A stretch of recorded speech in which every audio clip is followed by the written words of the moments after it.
अस्सलाम वालेकुम friends, welcome back. Drama serial रंग दे। आहद पूरी कोशिश कर रहा है कि दुआ को आज़र से और तौकीर और नुदरत यानी कि तौकीर को नुदरत से बचा ले। इसीलिए तो नुदरत को कॉल कर देता है और बताता है कि आखिरी वक्तों में दादों ने क्या कहा था। दादों ने कहा था कि तौकीर अच्छा इंसान नहीं है। दुआ और नुदरत को तौकीर से बचा कर रखना।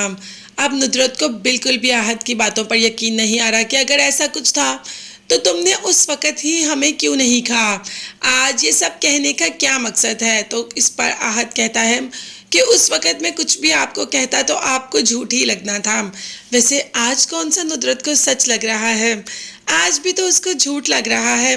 खैर, नुदरत ने कहा कि मुझे तुम्हारी कोई बात नहीं सुननी। हमारे दरमियान जो रिश्ता था वो ख़त्म हो गया। अब जब तुमने मेरी बेटी के साथ इतना बुरा किया तो हमें भी कॉल करने का तुम्हें कोई हक नहीं। ये कहकर कॉल बंद कर देती है और सोचने पर मजबूर हो जाती है कि आखिर आज़र ने अभी तक शादी क्यों नहीं की। तौकीर के आते ही नुदरत ये सवाल तौकीर से भी पूछती है।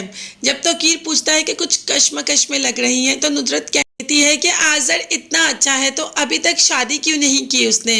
जिस पर तौकीर ने कहा कि अल्लाह ने उन्हें हमारी दुआ के लिए बचा कर रखा था, हमारी दुआ की किस्मत अच्छी थी इसीलिए। अब दूसरी तरफ आहद ने दुआ को मिलने के लिए बुलाया होता है। घर से जा ही रहा होता है कि एमन कह देती है कि संडे को तुम्हारा और फरियाल का निकाह है। मगर इस निकाह के लिए आहद बिल्कुल भी तैयार नहीं। एमन ने कहा कि तुमने तलहा के सामने और अम्मी के सामने इस रिश्ते पे इकरार किया, अब तुम इस पर इनकार नहीं कर सकते। मगर इस वक्त आहद को किसी की भी बात नहीं सुननी, ना माँ की, ना एमन की, ना फरियाल की। इस वक्त तो उसे ये है कि उसने दुआ को मिलने बुलाया है और उसे जाना ही जाना है। खैर, जैसे ही आता है दुआ वैसे ही उसका इंतज़ार कर रही होती है और जाने ही लगती है कि आहद उसका हाथ पकड़ लेता है। सबसे पहले तो दुआ उसे कहती है कि अब तुम यह हक खो चुके हो, मेरा हाथ छोड़ो। आहद हाथ तो छोड़ देता है और साथ दुआ को बताता है कि तौकीर उसके लिए अच्छा इंसान नहीं है, उसे तौकीर से खुद को बचा कर रखना चाहिए। जबकि दुआ ने कहा कि तुम मेरे अब्बू के बारे में बात कर रहे हो। हाँ, जानता हूँ कि तुम्हारे अब्बू के बारे में बात कर रहा हूँ, मगर वो तुम्हारा सौतेला बाप है, ना कि तुम्हारा सगा।